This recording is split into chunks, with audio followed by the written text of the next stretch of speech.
सनातनियों को कायर कहते हैं आप जी। सनातनियों को हाँ, अगर सनातन की बात आती है और बुजदिल बनकर घर पर बैठ जाते हैं तो वो कायर हैं। राम की बात आती है और राम के लिए जबान नहीं उठती, संतों की बात आती है, धर्म की बात आती, और अगर कोई बाहर नहीं उठता, मुंह नहीं खोलता, अपनी वाणी नहीं खोलता, तो वो बिल्कुल कायर हैं प्यारे। आइए लॉन्डो, जय Shri Ram. This is Mangesh Gupta and welcome back to another video. तो भैया आज का टॉपिक है गू राठी उर्फ ध्रुव राठी। भाई दोगलापन का अगर कोई चेहरा हो ना तो इसे देख लो। अरे भाई माना तुम पढ़े लिखे हो, बहुत ज्ञान बांटते हो, बट इसका मतलब ये नहीं कि तुम किसी का नाम पाखंड से जोड़ोगे या किसी भी चीज को अंधविश्वास कह दोगे बिना उसकी जांच किए। यार लोग पढ़ाई करते हैं Mumbai university, Delhi university, Oxford university, ये भाई साहब ना व्हाट्सएप यूनिवर्सिटी से पढ़ के आए। भाई मैं ना दूसरी वीडियो शूट करने जा रहा था, उसका टॉपिक ही अलग था, बट मैंने देखा भाई साहब ने कुछ अपलोड किया है बागेश्वर धाम वाले बाबा के ऊपर। वो क्या है ना, टॉपिक ऐसा है, सभी रोटी सेक रहे हैं। नमस्कार दोस्तों, पिछले कुछ हफ्तों में एक नए बाबा ने एंट्री मारी है मार्केट में, बागेश्वर बाबा। एक बार हमारी रावण से बात हुई और सर में मारो, अब सर में भरा भरा आप पूछोगे कि क्या खासियत है इन बाबा की, तो भाई बताया जा रहा है कि चमत्कारी तरीके से ये बाबा लोगों की प्रॉब्लम समझ लेते हैं और बड़े ही चमत्कारी सॉल्यूशंस देते हैं लोगों की प्रॉब्लम्स को लेकर। इसके सर में मारो जरा, गला पकड़ इसका, गला पकड़। लेकिन इतना काफी नहीं है, इसके ऊपर थोड़ा हिंदू मुस्लिम छिड़क दो तो न्यूज वाले आज के दिन वैसे ही आपको पॉपुलर बना देंगे। जी जी जी, आपकी बात सही है। बाकी लोग करें ना हिंदू मुस्लिम, वो ठीक है, बट एक इंसान जो कह रहा है कि हिंदुओं कट्टर बनो, सनातनियों कट्टर बनो, इसमें कौन सी बुराई है? ये भड़काऊ भाषण है। अब तुमको क्या पता कट्टरवादी क्या होता है? बाहर देश में रहते हो ना, इंडिया में रहते हैं ना, तो वीडियो अपलोड करने के बाद ना कुछ लोग आपको समझा दिए होते हैं। कुत्ते भी जब चोरी की रोटी खाते हैं ना तो 4 गली दूर जाके खाते हैं। तुम वही कुत्ते हो। थोड़ा सा क्या गोरे लोग के बीच में रहने लगे, वहाँ की भाषा बोलने लगे। यार पेट में कैसे था तू? वो तो नसीब की डॉक्टर ने जलेबी दिखाया तब जाके तू बाहर निकला।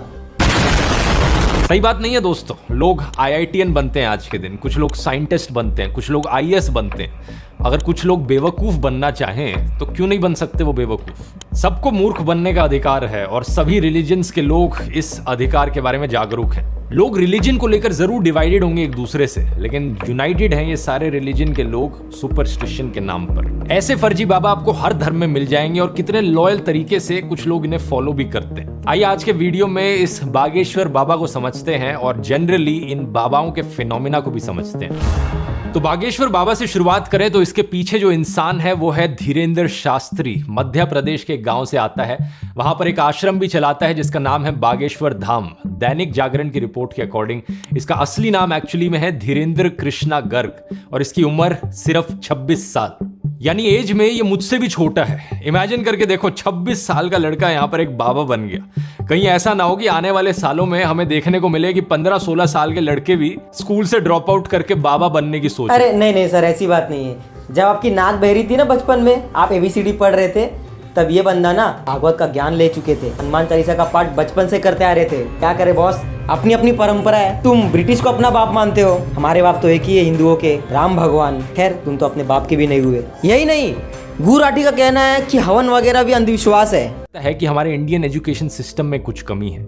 लोगों की क्रिटिकल थिंकिंग पर फोकस नहीं किया जाता, सिर्फ रट्टा मारने पर फोकस किया जाता है। यही कारण है कि आज के दिन हमें YouTube इन्फ्लुएंसर्स भी ऐसे देखने को मिलते हैं जो IIT ग्रेजुएट्स हैं, लेकिन कहते हैं कि हवन से एयर प्यूरिफाई हो जाती है। मतलब कंबशन के बेसिक लॉज को केमिस्ट्री में स्कूल में पढ़ तो लिया, एग्जाम में लिख भी आए, उसे अच्छे से पास भी कर लिया, लेकिन उनकी कोई अंडरस्टैंडिंग नहीं। अच्छा, जब खुद की शादी कर रहा था तो 7 फेरे लिए थे, तब क्या हुआ भाई? अब बात करते हैं सुहानी शाह पे, जो एक प्रोफेशनल माइंड रीडर है। इनका कहना है कि कृपा, सिद्धियाँ, गुरु आज्ञा वगैरह कुछ नहीं होता। ठीक है दीदी, कुछ नहीं होता, अंधविश्वास है ना। तो जब मीरा ने जहर पिया था तो वो जहर अमृत में कैसे बदल गया? क्या ये भी ट्रिक है? एक इंटरव्यू में योगी आदित्यनाथ जी ने कहा था कि उनका एक फ्रेंड था जो हनुमान चालीसा का पाठ करता था।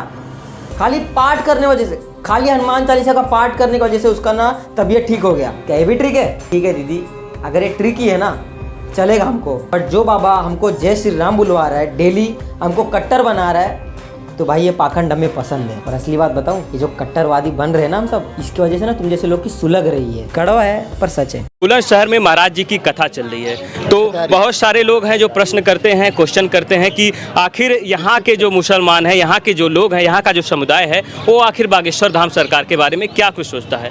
तो यहाँ पे हाजी सलीम नाम के हैं, इनसे हम जानेंगे कि ये बागेश्वर धाम के बारे में क्या सोचते हैं और क्या इनकी राय है। नहीं, बहुत अच्छे हैं और बहुत अच्छे तरीके से अपने से प्रोग्राम किया है। इससे पिछली साल भी किया था, मगर उस टाइम पे इतनी जनता नहीं थी। आज लाखों के हिसाब से लोग आए हैं मानने वाले, और उनके अंदर शक्ति है जब तो लोग मानने हैं। और यहाँ जितने भी हमारे बस्ती के लोग हैं, हर समाज ने मिलजुल के नहीं है, सबने सहयोग करके नहीं है, लोगों के लिए रास्ते बताए हैं और इंतजाम करे हैं, जैसे सोने के गाड़ियाँ लगवाई हैं। और जिस तरीके से यहाँ पे और भी कुछ जैसे प्रसाद तरीके से बांटा भी है हम लोगों ने आइसन में, उसमें बिस्कुट वगैरह भी हैं, नमकीन वगैरह भी है, केले वगैरह भी हैं। तो ये एक प्यार है। अब देखो, मैं एक बात बताना चाहता हूँ सबको, चाहे वो हिंदू हो, चाहे मुस्लिम हो, चाहे कोई भी हो। देखो भाई, झगड़ा करके, जातिवाद करके ना किसी का कुछ फ़ायदा नहीं हुआ है। मैं सही बता रहा हूँ, मेरे भी आज भी मुस्लिम फ्रेंड हैं जो हमारे साथ में उठते बैठते, हम भी उनके साथ में उठते बैठते, चाहे उनकी जगह हो चाहे हमारी जगह हो। तुम्हारे में भी यही सिखाया जाता होगा, कट्टरवादी। हमारे में भी यही सिखाते हैं, कट्टरवादी। ना तुम किसी के बहकावे में भड़को, ना हम किसी के बहकावे में भड़केंगे, ठीक है। ये कुछ लोग हैं जिनकी वजह से ना हिंदू मुस्लिम का झगड़ा होता है। इनका कहने का मतलब है जो पत्थरबाज है ना, उन पर बुलडोज़र चलाओ। अगर बहुत लोग को ये धमकी लग रहा होगा तो अभी एक बात बताओ, अगर वही मुस्लिम की कोई रैली जाए, एक बात बता रहा हूँ मैं, खाली किसी को बुरा ना लगे, अगर वही हम लोग कुछ करे तो, हम लोग मतलब कोई भी हिंदू होके कुछ करे तो पूरे हिंदुओं का नाम खराब होगा कि नहीं होगा? होगा ना। तो वैसे ही ना कुछ पत्थरबाजों को खाली उन्होंने कहा, पूरे कम्युनिटी को उसने नहीं कहा।